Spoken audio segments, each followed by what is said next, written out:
রোববার সারা দিনটা ব্যস্ততার মধ্যে দিয়ে কেটে যায়। তার মাঝেই যখন খাওয়া দাওয়া করে একটু রেস্ট করতে যাচ্ছি, বিকেলবেলা ফোন এলো বন্ধুর। কী রে, আজকে একটু বেরোবি নাকি?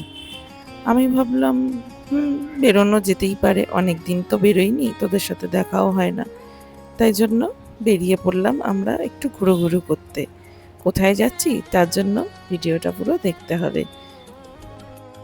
সেদিনকে গরমটা অন্য দিনের তুলনায় তুলনামূলক একটু কম ছিল, একটু ঠান্ডা ঠান্ডা হাওয়া দিচ্ছিল, তাই জন্য গরমটা আমাদের সেরকম লাগেনি।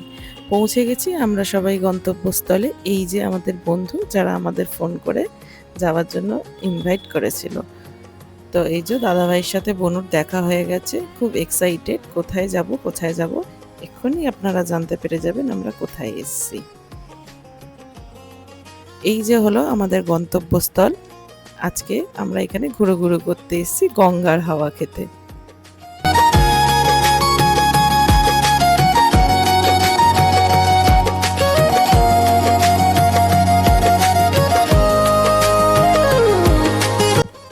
প্রায় 3 থেকে 4 বছর পর মনে হয় এখানে আসা। বিয়ের আগে প্রায়ই আসা হতো, এখন আর আসা হয় না।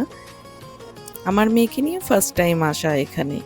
চলে এলাম একটু গঙ্গার হাওয়া খেতে।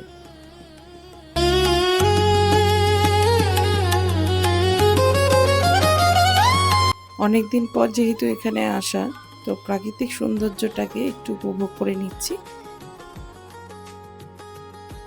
তারপরেই আমরা হাঁটতে হাঁটতে চলে যাব নেক্সট ডেস্টিনেশনে।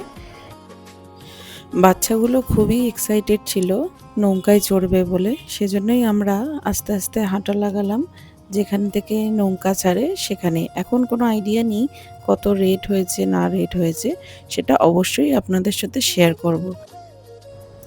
তার জন্য আপনাদের দেখতে হবে আমার নেক্সট ভিডিওটা।